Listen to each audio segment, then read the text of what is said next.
Sheridan, Wyoming is known for its cowboy culture, abundance of natural resources, and breathtaking scenery, but it also offers a remarkable atmosphere for artistic expression. The art culture of Sheridan encompasses a wide variety of mediums, ranging from photography to ceramics to painting and many other forms. With the help of a supportive community and productive environment, the arts have been ingrained into the town.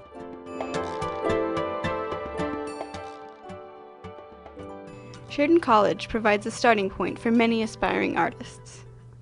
We have a theater program, we have a music program, and we have an art program. And our students are, of course, constantly working and making work and getting it out into the community. So I think in terms of how the college promotes the arts, one way would just be our students. Our students are great, they're really engaged in what they're doing, they love doing it, so it doesn't seem like work to them, but of course then they're actively going out into the community. We're constantly working to make sure that our students get out. We've brought in 5 professional visiting artists this year. So students are actively working with all sorts of individuals from across the field, from across the nation. Have started an artist residency program on the Spiro campus. So we'll bring an artist in and we'll have kind of an art camp experience for students. Anything that we can do to get our students out, keep them making, to show their work, I guess that's what we do here.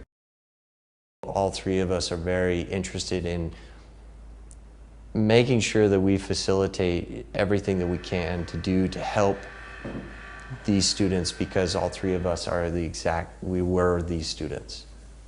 We used to have a big West Arts Festival that would take place in the summer. We are transitioning that into a new arts symposium that will kind of debut about a year from now in the spring, that will include all of our students and faculty members. We're bringing all of that to Sheridan to try and help these students be as global as they can.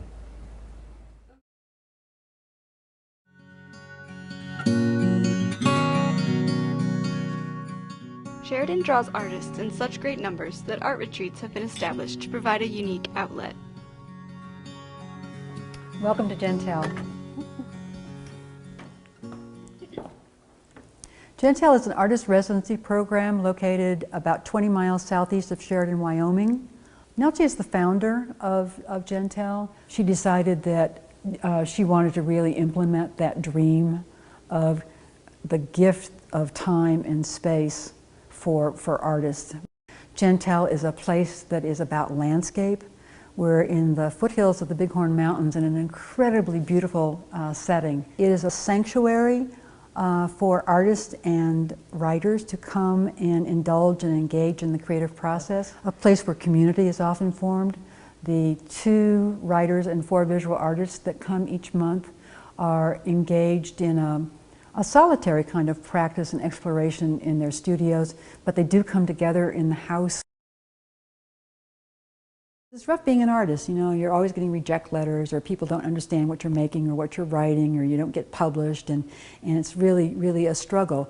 And so you don't get a lot of attaboys and attagirls, and so, but at Gentile you can come and have that. We have an outreach program that is scheduled each first Tuesday of the month, and our Gentile artists and writers go in and they make presentations and readings, and there's always a very supportive community that attends for that hour to hour and a half. You definitely don't look back. We have 3 former residents who are now on the faculty of Sheridan College, and we've had people who have come to Gentile and have been interested in moving back. Gentile is a magical experience. Like, I can't say enough good things about Gentile and having it here in the community. I owe Gentile my current body of work. I would not have been able to arrive at that body of work. I would not have had the clarity, the experience. Everything came together in that moment. What's nice is you develop this really great family with these people that you've never met, but what holds you together and what brings you together is being creative and being creative together. They're protective of the creative privacy that you need to create. And I think what's so nice about that, protecting that, is that you feel very comfortable immediately. It really honors the artists and writers who come here for what they do in terms of being writers and visual artists, and the gift that they give to culture and the unique kind of perspective on society that they have and are able to contribute.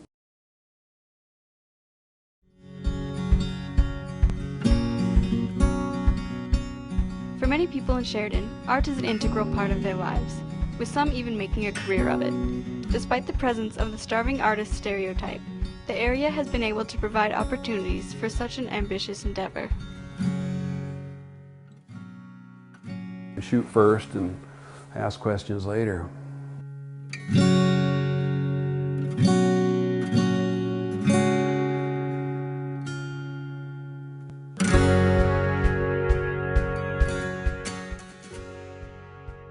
I specialize in black and white photography of the American West.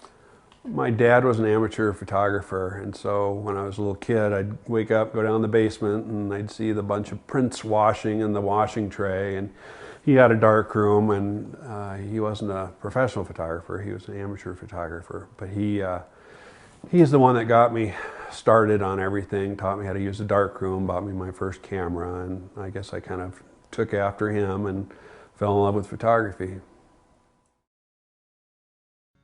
I think my favorite piece is the next piece I'm going to make.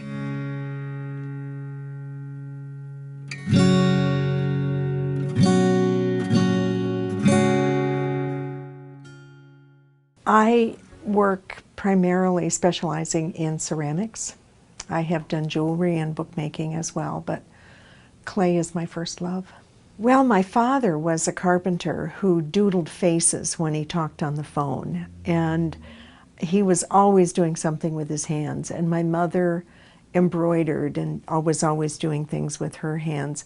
I had the itch to draw, but never had taken an art class. And then I finally took my first art class, a painting class, when I was about 30. When inspiration hits, you better be standing in front of the easel.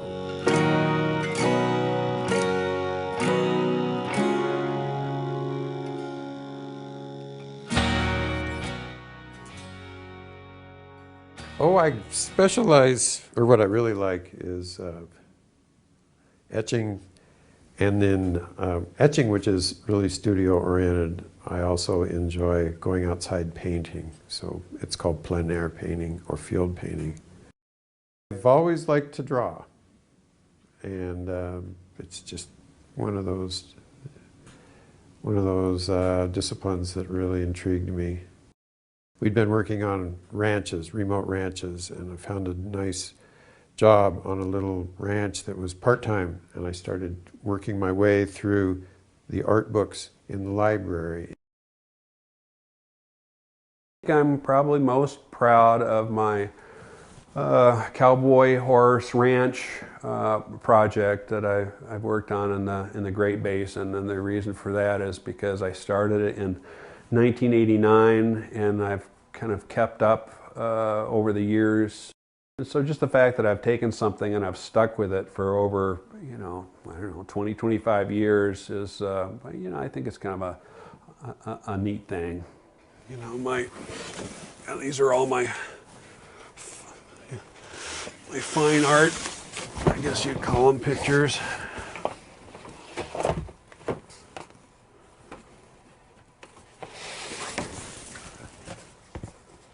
So that's one of the ones I did in Nevada. When I saw this picture, Surfer Dude, I knew I had a killer, wonderful picture, and so I called the ranch and I said, what's the name of this horse? Because I think this is kind of like my signature image. Yeah, that's either Headlight or Surfer Dude. So, needless to say, I named it neither. And it's fun. It's fun from the beginning when you're starting. There's just, oh, where's this going? And then as it develops, there's that feeling of, okay, now I'm getting something. And then it's like, oh, all right, things are coming together. I also enjoy the creativity, enjoy to come up with new imagery. I would take this outside, and this is 8 by 10. And so there were quite a few paintings there are quite a few paintings that you see around that are 8 by 10 inches. I go out and about, especially I go into middle of Wyoming or up into Montana, down into Colorado, painting.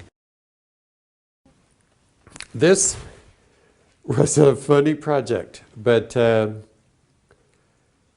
there's a television show called Longmire that has come to be, and Craig Johnson, the fellow that originally wrote the books, he called and he asked if they could have an image of the bighorns for their television program. So I did the painting, sent the image off to A&E, and I believe behind Ferg's desk is where that painting now is on the TV show. So there's just a little light aside to the seriousness of painting. Like with the etching, with that discipline, when I started, I was really learning the craft, and I feel like in some way I was more experimental, so I could try this and that. And so there's just this, I look back at older etchings and there's some energy and a real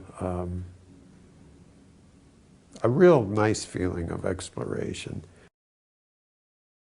I'm inspired by the extremes that I can push the material. I work in porcelain, and I've had my work explained as excess and constraint, and I feel that the work is more of an extension of my life.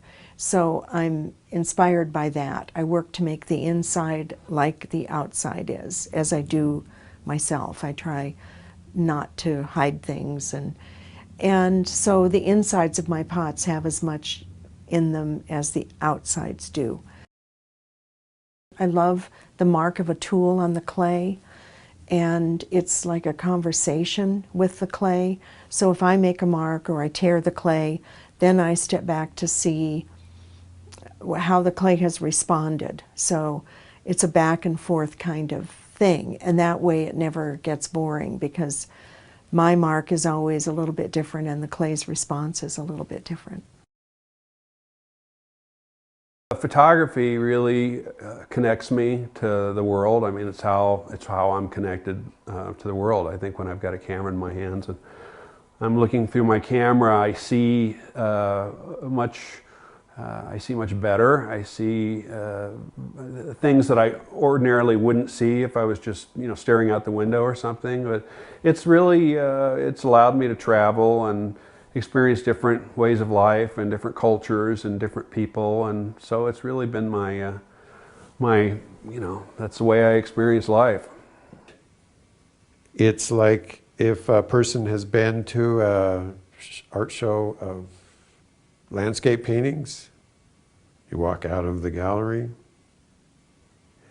and all of a sudden the clouds will look a little differently, and just the lay of the land can be changed. And so it's nice when one sees a new aspect of the world they live in. It taught me to be more observing of the world, to look at things in a new way. I think that it opened me up to a lot of new things that I might not ever have noticed in the world.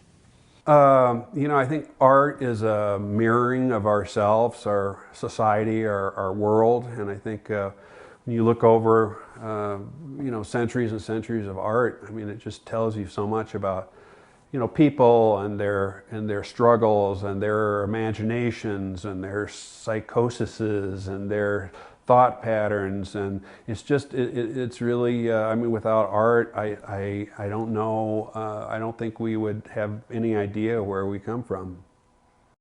Well, art to me is it's a field without a ceiling. There is no ever saying, okay, now I've arrived. When I was in graduate school, I had a philosophy of art professor who said that aesthetic ecstasy should be another sense, like sight and hearing, etc. And it's a feeling that we get when we see something that moves us, and it's different for each of us, but we feel it in our stomachs. Look at your work in a critical and humble way so you can see things and go, well, this works. This part doesn't work.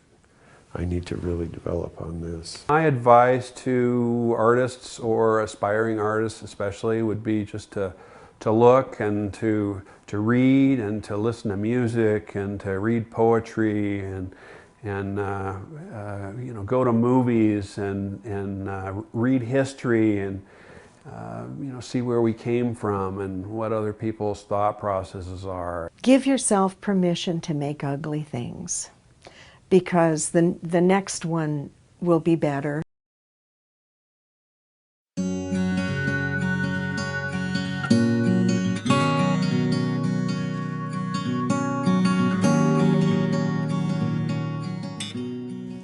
Many of them think about Wyoming in terms of Yellowstone that they visited when they were a child. A number of them will have had road trips across Wyoming and have been from, you know, one point to another point, not necessarily coming to Wyoming, but through it. And some of them are captured by the dream and the romance and the fantasy of the, you know, the cowboy West, and think of Wyoming in those terms. And so for all those different reasons, we're able to have people come from every state in the Union. Just the beauty, the physical beauty of this area just spoke to me. Sheridan is an interesting community because of the people that it attracts. I have found people to be so receptive and open to the arts. For the size that you know, Sheridan is, there's just an incredible amount of you know, creative people here. Sheridan is a nice place with the arts, all the arts, I would say. It has a supportive group of people. It brings those transcendent experiences to the community. The Downtown Sculpture Association bringing art into the community. It allows for us to have discussions and discourse about things that you and I don't come across every day. It's fun to see how sculpture is showing up on the sidewalks, and I like it. It's just it's very eclectic, and some of them have just wonderful touch of whimsy, and some of them are just grand. So really nice, very nice. It brings a special quality to the town. I mean, it's nice to see those things, to see the sculptures moving or changing. I think it beautifies the city. I think having performances, plays, I think it makes people want to come here. As many places as I've lived, I know this is a special place.